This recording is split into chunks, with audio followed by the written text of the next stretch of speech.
Apparently, millennials as a generation, which is a group of people who were born approximately 1984 and after,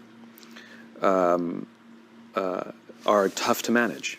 I have often dreamed of a far-off place where a great warm welcome will be waiting for me, where the crowds will cheer when they see my face. What's around the river bend?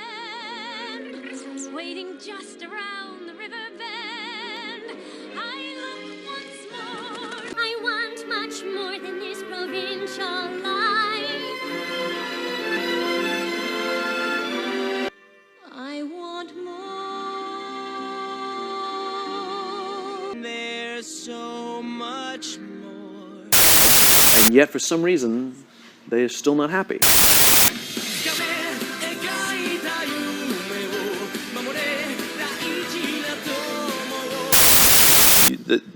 They're missing. There's a missing piece.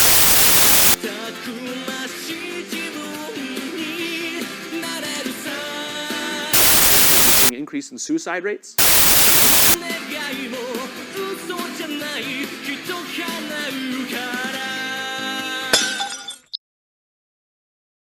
Entre muchas de las cosas que estuvieron de moda a mediados de los 2010, criticar a los millennials fue tal vez una de las más populares. Cronológicamente tiene sentido, porque fue en esta época cuando la última generación de millennials, y sí, dije la última generación de millennials, estaba camino a terminar la universidad y por ende sumándose a la fuerza laboral. Reporting for duty. We don't have a job for you. What do you mean? I mean, we don't have a job for you. Esto trajo algunas, llamémoslas, críticas constructivas, acerca de por qué a estos jóvenes les costaba tanto adaptarse a la vida adulta promedio.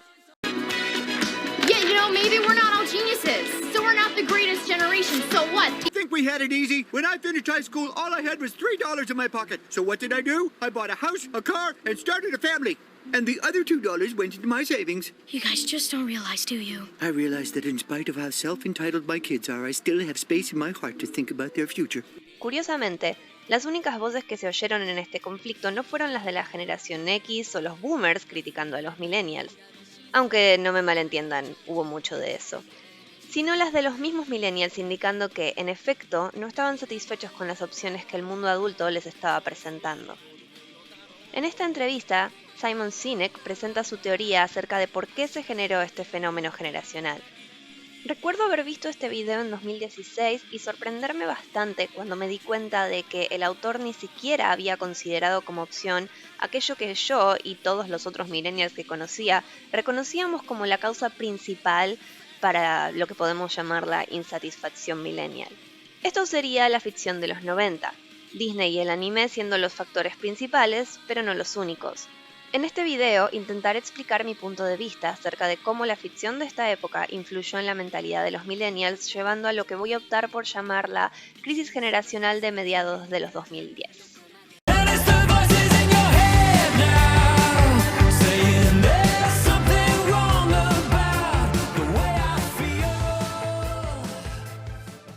Aquellos que no estén familiarizados con el mundo de la crítica mediática saltarán a decir que la ficción es simplemente ficción, y que no debería considerarse una influencia en nada relacionado con la vida real. Otros, en cambio, dirían que la ficción es en realidad un producto de la cultura en la que se origina, y no la fuente de un mensaje. Es decir, una consecuencia, no una causa. De hecho, es las dos. Un producto cultural, sea cual sea, es un elemento altamente complejo que posee influencias de la sociedad que la precedió y, a su vez, tiene la capacidad de influenciar en la sociedad que la sucederá. Decir que la ficción no juega un papel importante en la forma en la que percibimos la realidad es bastante reductivo. Las historias forman parte de la educación que recibimos, son parte de nuestro proceso de ser sociabilizados y, además, son un mecanismo que nos ayuda a conocer el mundo más allá de nuestra experiencia personal. Nunca he ido a uno de esos juegos de escape ni conozco a nadie que lo haya hecho, pero como los he visto en varias series, si alguna vez voy, más o menos sabré qué esperar. Este es un ejemplo pequeño, pero tan solo lo uso para resaltar cómo la ficción puede influenciar en la idea que tenemos de experiencias que no hemos vivido. Y esta influencia claramente se volverá bastante más grande cuando hablemos de mentes jóvenes e impresionables que no han tenido ocasión de reunir demasiada experiencia sensible acerca del mundo. Es decir, niños. Entonces, ¿cuál fue el mensaje más incansablemente repetido que los millennials recibieron de la ficción cuando eran niños? I will find my way. I can go the distance. I'll be there someday. I want adventure in the great wide somewhere. I feel it there beyond those trees or right behind these waterfalls. Can I ignore that sound of distant drumming? That's Phil's voice.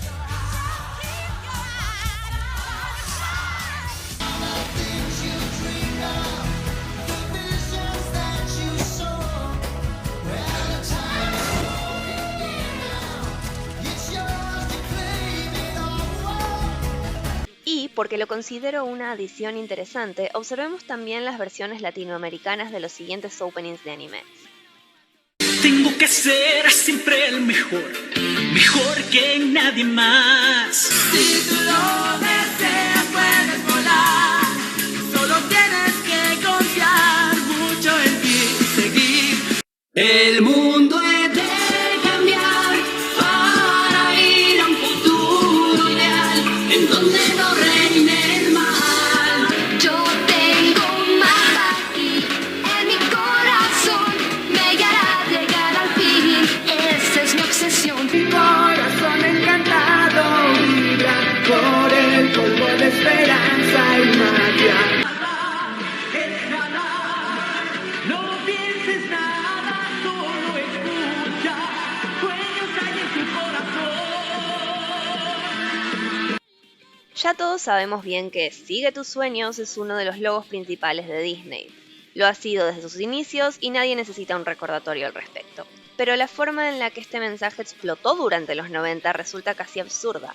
La gran cantidad de historias centradas en la misión de un héroe persiguiendo un sueño y derrotando todos los obstáculos consistió en un fenómeno internacional que fue más allá de las películas animadas de compañías como Disney y todas las demás que estaban intentando hacer lo mismo que ellos.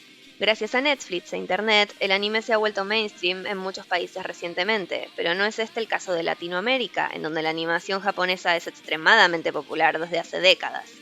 Desde 1995 hasta 2006, tan solo en Argentina tuvimos un canal llamado Magic Kids, el 90% de cuya programación consistía en series de anime. Hago hincapié en el anime y el cine porque las series animadas estadounidenses de esta época, de hecho, no fueron en la misma dirección, ya que la mayoría se centraba en temas cotidianos y el día a día de sus protagonistas, gente normal en un entorno realista. Muchos argumentarán que la clase de historia que estoy describiendo como típica de los 90, la del héroe que marcha en busca de un sueño, ha sido típica de todas las épocas y culturas, como bien explica Joseph Campbell en su libro El héroe de las mil caras o The Hero with a Thousand Faces. Sin embargo, el mismo esquema para el viaje del héroe puede tratarse de forma totalmente distinta. Tan solo comparemos las películas de otras épocas de Disney para ver cómo el mensaje de Sigue tus sueños ya no es tan prevalente como en los 90, a pesar de que todas podrían, de una forma u otra, encajar en el esquema general del viaje del héroe como lo describe Campbell. De hecho, resulta increíblemente llamativo cómo Disney, en especial, decidió modificar su propio mensaje. Desde Encantada, que la compañía se basa en crear películas que sean meta, de una forma u otra. Pero el elemento que siempre me ha llamado más la atención al respecto ha sido la forma en la que las películas de Disney modificaron su mensaje de Sigue tus sueños a la realidad es un poco más compleja de lo que te dijimos antes. Un buen ejemplo de esto es Zootopia, en la cual la protagonista, Judy, consigue el sueño de su infancia al principio de la película, mientras que el resto de la historia se centra en mostrar cómo la realidad de ese sueño cumplido no es exactamente lo que ella esperaba, y que la vida es más compleja que los ideales ingenuos que se había formado en su infancia. Otro interesante ejemplo es Monsters University, en la cual nos muestran cómo Mike logró cumplir el sueño de su infancia, pero de una forma bastante diferente a la que había imaginado. También podemos mencionar Wreck-It Ralph, cuyo mensaje solo puede interpretar como confórmate con lo que la sociedad te dice. Todas estas películas salieron precisamente a mediados de los 2010, como si Disney quisiera decir: hey gente, reconocemos que les vendimos un modelo de la realidad que los llevó a todos a la depresión, de modo que ahora decidimos dar mensajes un poco más cuidadosos. Hablando de dicha depresión o del estado de ánimo general de los millennials durante mediados de los 2010, creo que nada lo describe mejor que la música del periodo. Durante estos años, las canciones que trataban temas como la desilusión con la sociedad y su materialismo, la nostalgia de la infancia, la dificultad de perseguir tus sueños y el deseo por algo más, normalmente descrito como de naturaleza trascendente e intangible, fueron extremadamente populares y numerosas, de modo que solo me concentraré en algunos ejemplos. Avicii fue tal vez el más icónico dentro del tema, con canciones como The Nights, The Days o Sunset Jesus, pero estuvo lejos de ser el único.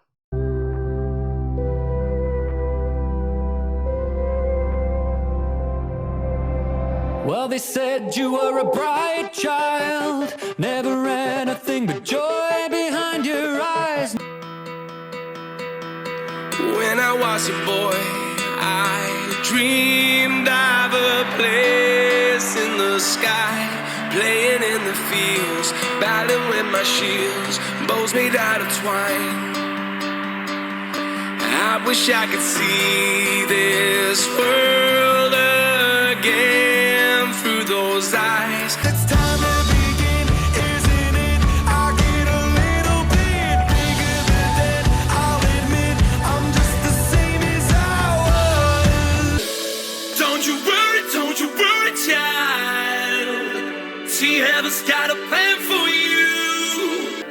Yeah, take it from me, it's how it'll be. Love's gonna leave you broken, time's gonna work you over. Singing here's to never growing up. I'll find old, but I'm not that old. Young, but I'm not that bold. And I don't think the world is sold. I'm just doing what we're told. Resulta interesante comparar la retórica de muchas de estas canciones con la típica de la ficción de los 90, de modo que muchas de las letras de los 2010 parecen casi una respuesta directa a las de los 90, en la que los niños que siguieron el mensaje que se les había dado hacía 20 años hablaban de lo que habían encontrado en consecuencia. En este sentido, la generación millennial se parece mucho a otra que los precedió por 200 años, la generación de los románticos nacidos durante el reinado de Napoleón. Estos niños se criaron con los ideales de heroísmo de la Revolución Francesa y el deseo de luchar por la libertad. Pero cuando se convirtieron en adultos capaces de hacer eso, se encontraron con la burocrática Francia de la Restauración monárquica, realidad que llevó a muchos de ellos a escribir libros que trataban los mismos temas que las canciones de los millennials en los 2010. Nostalgia de la infancia, desilusión de la sociedad, deseo de trascendencia. Las ilusiones perdidas de Balzac es un buen ejemplo de esto, así como Rojo y Negro o Le Rouge et le Noir de Stendhal. Ahora, ¿estoy diciendo que estas películas y series fueron una mala influencia para los millennials y que nunca deberían haber existido? ¿Deberíamos ignorar completamente el mensaje que nos dejaron y aceptar una realidad carente de trascendencia? No, para nada. De hecho, adoro todas estas películas y series. Estas historias son las que definieron a nuestra generación. Y de hecho creo que seguir su mensaje en la vida real durante la adultez, aunque pueda ser difícil, no es imposible y podría incluso culminar en algo bastante positivo. En el caso de los románticos, terminaron creando uno de los más fascinantes movimientos literarios que el mundo occidental ha conocido, que todavía influye en nuestra ficción hasta el día de hoy.